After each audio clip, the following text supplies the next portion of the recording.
Long March two Dhaka সর্বস্তরের জনগণের সর্বাত্মক অংশগ্রহণ নিশ্চিত করতে হবে। হালকা খাবার পানি, দু একটা জামা কাপড়, ছোট ছাতা, অতি প্রয়োজনীয় জিনিস সহ ছোট পিঠের ব্যাগ, যে কোনো যানবাহনে প্রয়োজনে পায়ে হেঁটে, যে কোনো নেতৃত্ব বা নির্দেশনার অপেক্ষা না করে ঢাকার পথে রওনা হন, দলে দলে, কাতারে কাতারে, লাখে লাখে, কোটিতে কোটিতে। পরিবহন মালিকদের প্রতি আহ্বান, লং মার্চ টু ঢাকা অংশগ্রহণের জন্য ছাত্র জনতাকে স্বতঃস্ফূর্তভাবে আপনার বাস, ট্রাক, সিএনজি, অটো ব্যবহারের জন্য দিয়ে দিন। প্রয়োজনে শ্রমিক ভাইরা বাস, ট্রাক নিয়ে এগিয়ে আসুন। এবারের মুক্তিযুদ্ধের গর্বিত মুক্তিযোদ্ধা হওয়ার সুযোগ নিন। যদি কোথাও কোনো বাধা পান, বাধা অতিক্রম করার চেষ্টা করবেন, না পারলে ওখানেই বসে পড়বেন। ঢাকায় আমাদের বিপ্লবীরা ঢুকে গেলে ঢাকার প্রবেশ মুখ বন্ধ করে দেবেন। আশেপাশের গ্রাম থেকে হাজারে হাজারে মানুষ এসে বসে পড়বেন রাস্তার উপরে, যতদিন পর্যন্ত না হাসিনার পতন হয়। কারণ হাসিনা বাঁচার শেষ চেষ্টা করার জন্য ঢাকার বাইরে থেকে রিইনফোর্সমেন্ট যেন আনতে না পারে। ঢাকায় প্রথমেই দখল করে নেবেন ফ্যাসিবাদের দোসর ৭১ টিভি আর সময় টিভি। ওখান থেকে সম্প্রচার শুরু করবেন স্বাধীন বাংলাদেশের কর্মসূচি। এরপরে অভিযান চালাবেন গণভবন উদ্ধারের, জনগণের ভবন উদ্ধারের। আমরা আর এক সাগর রক্ত পেরিয়ে ফ্যাসিস্ট দানব হাসিনার হাত থেকে বাংলাদেশকে স্বাধীন করব ইনশাল্লাহ। স্বাধীন দেশে দেখা হবে আপনাদের সাথে। সৃষ্টিকর্তা আপনাদের বিজয়ী হওয়ার তৌফিক দিন, আপনাদের উপরে রহমত বর্ষণ করুন। ফি আমানিল্লাহ। ইনকিলাব জিন্দাবাদ। এইটা আমি বলছিলাম ৪ আগস্ট ২০২৪-এ, যখনও হাসিনা পলায়নি। দেখলেন তো, গণশত্রু সময় টিভি আছে, ৭১ টিভিও আছে। গণভবন দখল করছিলাম, হাসিনাও পলাইছিল, কিন্তু ওরা আছে। এই এক জায়গায় গোটা ২ বছরের হিসাবটা ধরা পড়ে। সময় টিভি আর ৭১ টিভি টিকে যাওয়াই প্রমাণ করে আমরা হাসিনাকে হটাইছি, কিন্তু হাসিনার শাসনকে, তার প্রতিষ্ঠানগুলোকে হটাইতে পারি নাই, সরাইতে পারি নাই। আজ হাসিনার পলায়নের ২য় বর্ষপূর্তি। আজ থেকে ঠিক ২ বছর আগে হাসিনা হেলিকপ্টার করে পলাইছিল। আর ২০১৮ সালের এই একই দিনে, এই হতভাগা ৫ই আগস্ট, হাসিনা তার পিছে ডিজিএফআই লাগাই দিছিল। এই হতভাগারে দেশ ছাড়তে হয়েছিল। খোদা তাআলার কি অসীম কুদরত, সে একই দিনে কাঁঠাল রানীকে পলাইতে হইল হেলিকপ্টার কইরা গণরোষে। আমি দেশে ফিরতে পারবো ইনশাল্লাহ। কাঁঠাল রানীর কব্বর দেশের মাটিতে হবে না। আজকের দিনে আমাদের হিসাব করতে হবে কি কি অর্জন করলাম এই ২ বছরে, আর কি কি করতে পারি নাই, করা উচিত ছিল। আসেন সেই হিসাবের খাতা খুলে দেখি। আমাদের অর্জন যে একেবারে নাই তা না। দেখেন, ১ নাম্বার, হাসিনা নাই, সে পলাইছে। এটা গুরুত্বপূর্ণ। তার এত বড় দল, রাষ্ট্রযন্ত্র, তার দলের গুন্ডা যে লেসপেন্সার বাহিনী গড়ে তুলছিল, আমলাতন্ত্র, bureaucracy, police, BDR, army, RAB আর ইন্ডিয়া, কেউই তারে রক্ষা করতে পারে নাই। পদত্যাগ কইরা দেশের জেলে থাকার মতো অবস্থাও তার ছিল না, দেশ ছেড়ে পালাইতে হয়েছে। হাসিনার পতন হবে এটি তো অবিশ্বাস্য ছিল আমাদের কাছে, অনেকের কাছে ছিল। সত্য কথা, আলহামদুলিল্লাহ, রাক্ষসী গেছে। এটাই তো আমাদের জীবনের একটা বড় অর্জন, সবচেয়ে বড় অর্জন। আর কি লাগে অর্জন? ২ নাম্বার, হাসিনা, তার দল, তার লেসপেন্সার, এদের বিচার হইতেছে। ৫ই মে শাপলা হত্যাকাণ্ডের বিচার হইতেছে। ৩ নাম্বার, আয়নাঘর গুড়ায় দেওয়া হয়েছে, গুম ক্রসফায়ার বন্ধ হয়েছে, ডিজিটাল নিরাপত্তা আইনে হয়রানিমূলক মামলা বন্ধ হয়েছে। প্রত্যেক দিন হাজার খানিক মামলা হইতো। ৪ নাম্বার, একটা নির্বাচিত সংসদ হয়েছে, তারা ফাংশন করতেছে, যেমনই করে ভালো মন্দ তারা ধীরে ধীরে সংসদীয় রাজনীতির ধারায় ফিরতেছি আমরা। ৫ নাম্বার, বাংলাদেশ তার শত্রুরে চিনতে পারছে, ফন্দের আলো আর দিল্লি স্টারে চিনতে পারছে। বাংলাদেশে ইন্ডিয়ান স্বার্থ, মিডিয়া, আর্ট, কালচার আর এলিট সুশীলপনার মধ্যে দিয়া কিভাবে ফাংশন করে সেটা বুঝতে পারছে। ছায়ানাত, উদিচি, সিপিবি, বাম, এই সমস্ত মিলা ছদ্মবেশে যে আওয়ামী লীগের দোকান চালায় সেটা চিনতে পারতেছে। সবচেয়ে বড় কথা, ধানমন্ডি ৩২ নাম্বার মাটির সাথে গুড়ায় দেওয়া হয়েছে। এডিটর সাহেব, ব্যান্ড পার্টি বাজার।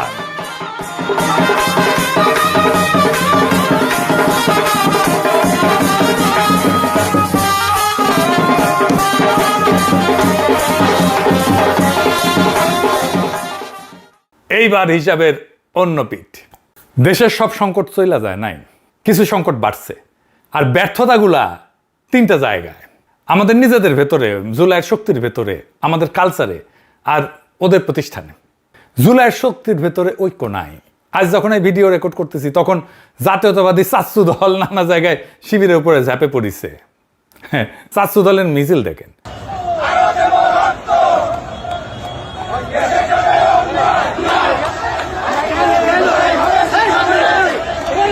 এডিটেছে বড় কইরা দেখান এডিটেছে এটা নাকি ছাত্র যুবদল নেতা নয়, হেলমেট পরে নামিছে হাতে লাঠি, আবার সে হেলমেট, ছাত্রলীগের হেলমেট, শুধু চেহারাটা বদলাইছে। আর তার সাথে কে, ঢাকা বিশ্ববিদ্যালয়ের ওই যে ফজলুল হক হলে যে চোর সন্দেহে তোফাজ্জল হোসেনকে পিটায় মারছিল না, ওই মামলার চার্জশিটভুক্ত আসামি এফএইচ হলের ছাত্র দলের নেতা শেখ রমজান আলী রকি, দেখেছেন? তাহলে তোফাজ্জলকে পিটায় মারছিল কারা দেখেছেন? হাসপাতালে যে হামলা করেছে ঠিক জুলাই ছাত্রলীগ যেমন করেছিল, অক্ষরে অক্ষরে একই স্ক্রিপ্ট, শুধু পতাকার রংটা বদলাইছে। জুলাইয়ের শহীদ ছাত্রদল নেতা ওয়াসিম, যাকে সবাই ভালোবাসত, আমাদের অত্যন্ত প্রিয় মুখ, খোদা তাআলা তাকে বেহেশত নসিব করুক।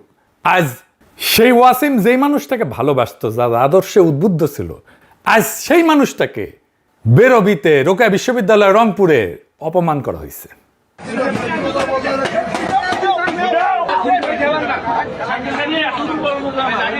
এরা তো আবার শাহবাগ কায়েম করতেছে, কারণ আওয়ামী লীগাররা আশ্রয় পাইছে বিএনপিতে, আশ্রয় দিছে আনুষ্ঠানিকভাবে, নৌকার লোকদের আশ্রয় দেওয়ার ঘোষণা দিছে মির্জা ফখরুল। দেখেন এখন আমাদের যারা এখানে নৌকা পড়তেন সারা বাংলাদেশে, তারা তো একটু অসহায় অবস্থায় আছে, যে আমাদের মূল লক্ষ্যে পালাই গেছে, আমরা এখন কি করবো?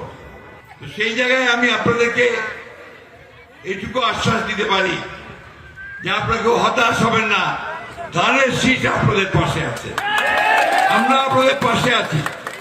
আমরা বেঁচে থাকতে আপনাদের গায়ে কেউ ফুলের টোকাও দিতে পারবে না।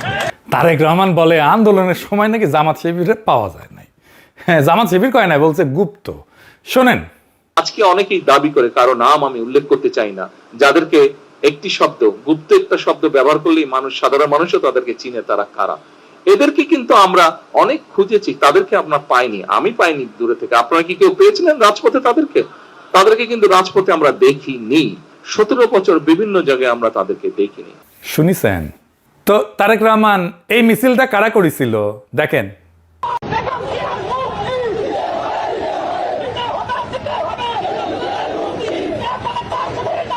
দেখিছেন বিএনপি কি নিজে খালেদা জিয়ার মুক্তি চেয়ে এই সাইজের একটা মিছিল করতে পারছে, যেটা শিবির করছে, আর আপনারা বলেন তাদের খুঁজে পান নাই?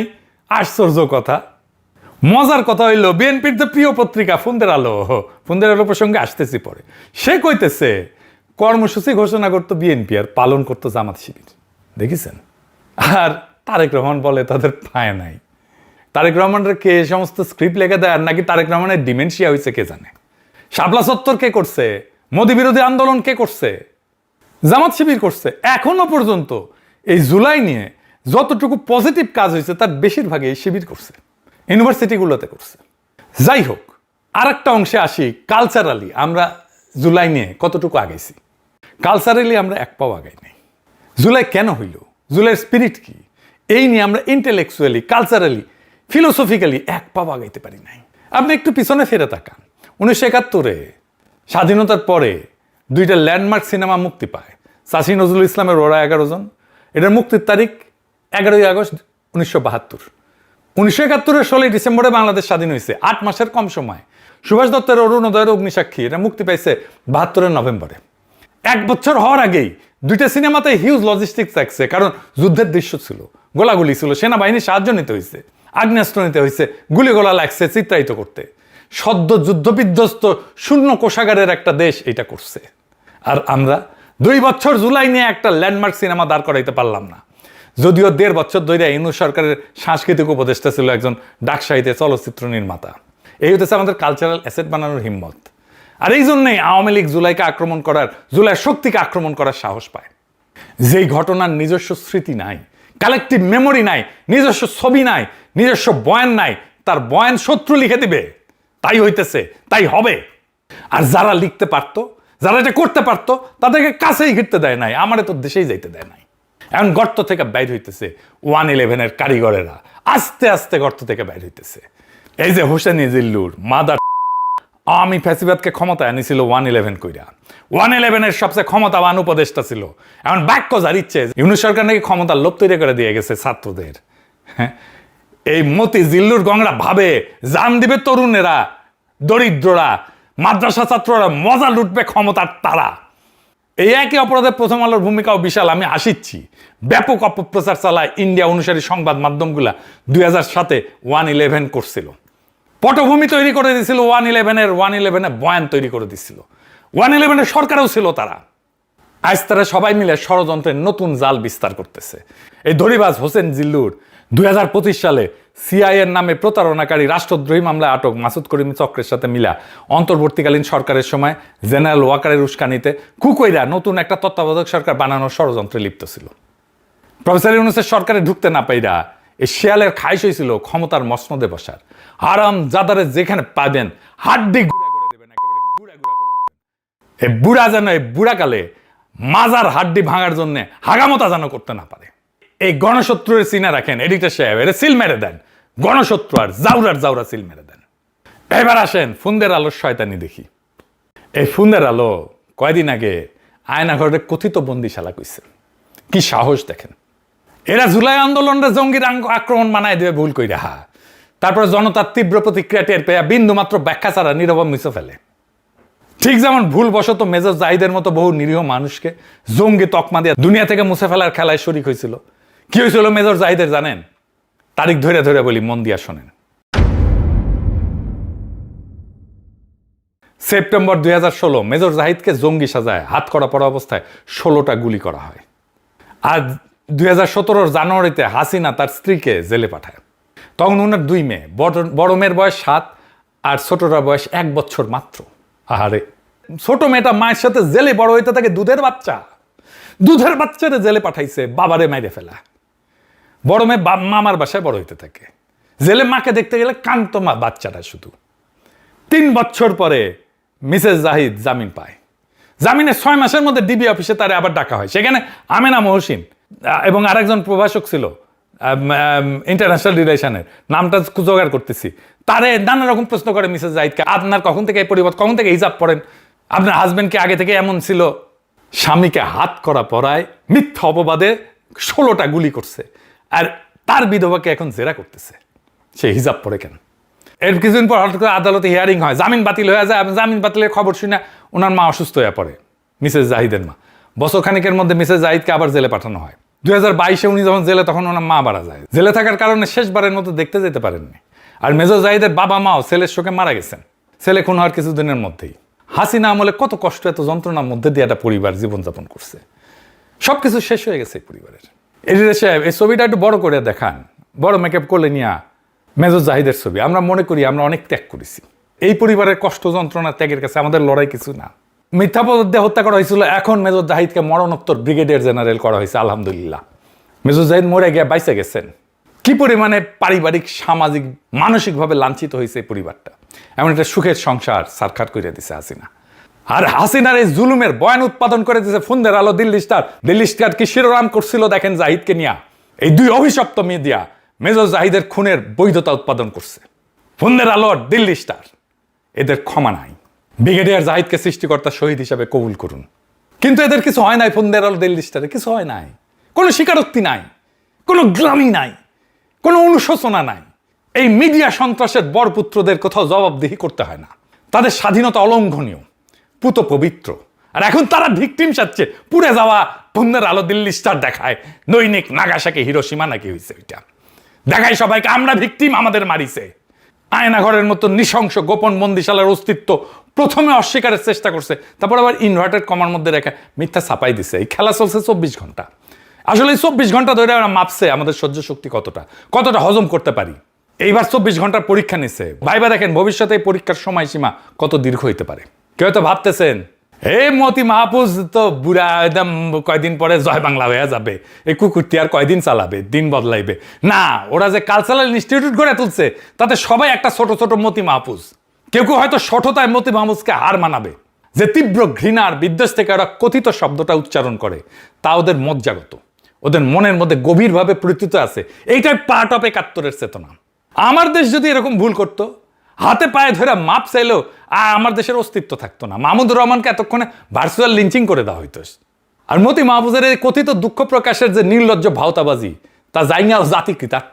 আর এই ফুন্দের আলো, দিল্লি স্টারকে পাবলিক সুটা লাল করে দিলে নাকি লজ্জায় আমাদের মাথায় হেঁট হয়ে যায়। কথা শুনতে হয় খলিলুর রহমানের কাছ থেকে। খলিলুর রহমান আবার নিজে কয় না, তারা এবার শিখাই দিছে পশ্চিমারা।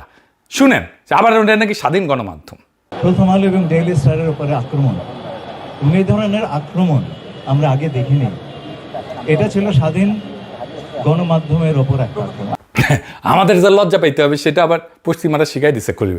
তো খলিল ভাই তো লেখাপড়া জানা মানুষ, আপনারা একটু শিখায়, একটু মেলা দিন আগে লেখাপড়া করেছেন ভুলে বসে আছেন, অথবা বুড়া হয়েছেন জন্য মাথায় ডিমেনশিয়া হয়েছে, আলঝেইমার হয়েছে।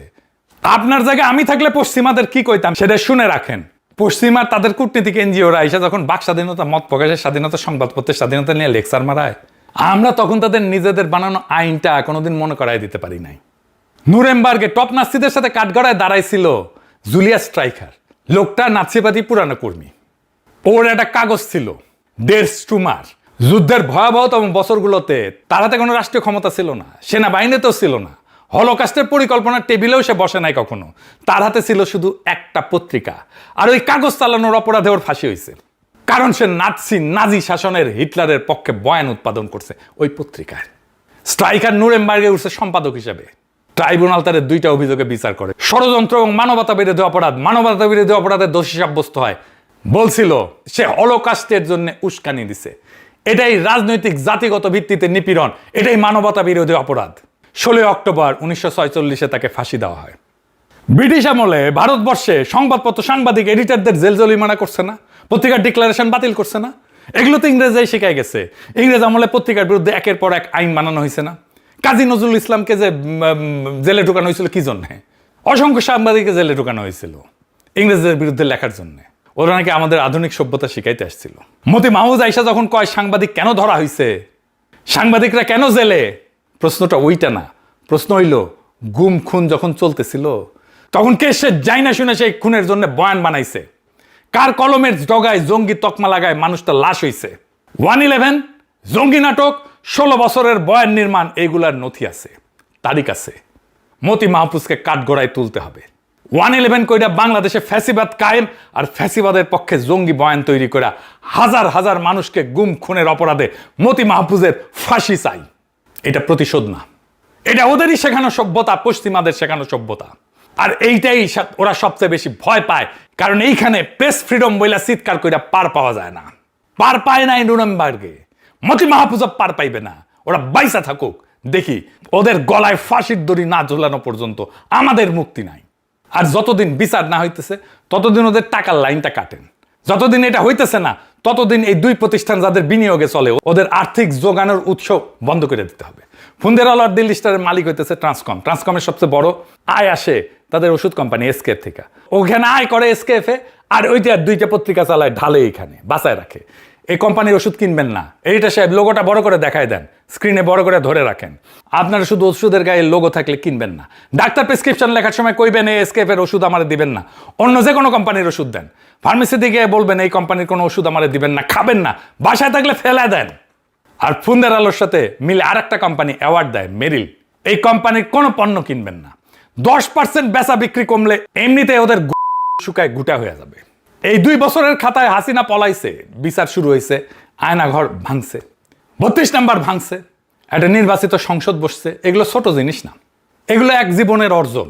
আর খাতার অন্য পিঠে সময় টিভি চলতেছে, 71 টিভি চলতেছে, ফুন্দের আলো, দিল্লি স্টার এখনো ঠিক করে দেয় কোনটা খবর আর কোনটা কথিত। 1/11 কারিগরের আর টকশোর সোফায় ফিরে আসছে। ছাত্রদল 2026-এ ঠিক সেই কাজ করতেছে যা ছাত্রলীগ 16 বছর ধরে করছে। আর নৌকার লোকেরা ধানের শীষের ছায়ায় বাসা বাঁধতেছে। এর মানে একটাই, আমরা মানুষটাকে হটাইছি, যন্ত্রটাকে না, সিস্টেমটাকে না, ব্যবস্থাটাকে না। বাংলাদেশের ফ্যাসিবাদ কোনোদিনই এক মহিলা ছিল না, শুধু হাসিনা ছিল না, ওইটা একটা জোট ছিল যে মিডিয়া বয়ান বানায়, যে বুদ্ধিজীবী তার বৈধতা দেয়, যে ব্যবসা তাকে টাকা যোগায়, আর যে সংস্থাটা কাজটা সেরে ফেলে। হাসিনা পলাইছে, জোটটা রয়ে গেছে, আর নতুন মালিকের কাছে নিজের ভাড়া দিতে শুরু করছে এই জোটটা। আর সবচেয়ে গভীর ব্যর্থতা আমাদের নিজেদেরই। 8 মাসের মধ্যে ওরা 11 জন বানাইছিল, আমরা 24 মাসে কিছুই বানাইতে পারি নাই। যে অভ্যুত্থান নিজের স্মৃতি নিজে গড়ে না, তার স্মৃতি লিখে দেবে তার শত্রুরাই। এই জন্যেই আজ কথিত বন্দিশালা লেখার সাহস হয়, কারণ ওরাই লিখবে আমাদের ইতিহাস। তাহলে 3য় বছরের কাজটা কি? 3টা। ফুন্দের আলো, দিল্লি স্টার যা যা অপরাধ করছে, যা যা বয়ান তৈরি করছে, মেজর জাহিদকে দিয়ে শুরু করেন, আবেগ দিয়ে বিচার হয় না, নথি দিয়ে বিচার হয়, এইটা দিয়ে তাকে বিচারের কাঠগড়ায় আমরা দাঁড়াই, বিচারের কাঠগড়াটা যেন খালি না থাকে। 2 নাম্বার কালচারাল অ্যাসেট বানানো, সিনেমা, বই, আর্কাইভ, সিলেবাস। যে জাতি নিজের অভ্যুত্থানের ছবি বানাইতে পারে না সে জাতি অভ্যুত্থান ধরে রাখতে পারবে না। 3 নাম্বার টাকার লাইন কাটেন, যতদিন বিচার হইতেছে না ততদিন আপনার মানি ব্যাগে আপনার হাতিয়ার। কে বিজ্ঞাপন দেয়, কে অ্যাড স্পন্সর করে, কার ব্র্যান্ড এই কাগজের পাতায় ঝোলে, এই নামগুলো জানেন আর সেই অনুযায়ী কিনেন। আমি দেশে ফিরবো, কাঁঠাল রানীর কবর এই মাটিতে হবে না ইনশাল্লাহ। কিন্তু সেটা যথেষ্ট না। মেজর জাহিদের যে মেয়েটা মায়ের কোলে জেলখানায় বড় হয়েছে, সে যেদিন জানবে তার বাবাকে কে খুন করছে আর কে ওই খুনের বৈধতা লিখে দিছে, আর এই দুইজনই যেদিন একই কাঠগড়ায় দাঁড়াইবে, সেই দিন জুলাই পূর্ণতা পাবে, তার আগে না। ইনকিলাব জিন্দাবাদ, আজাদি জিন্দাবাদ।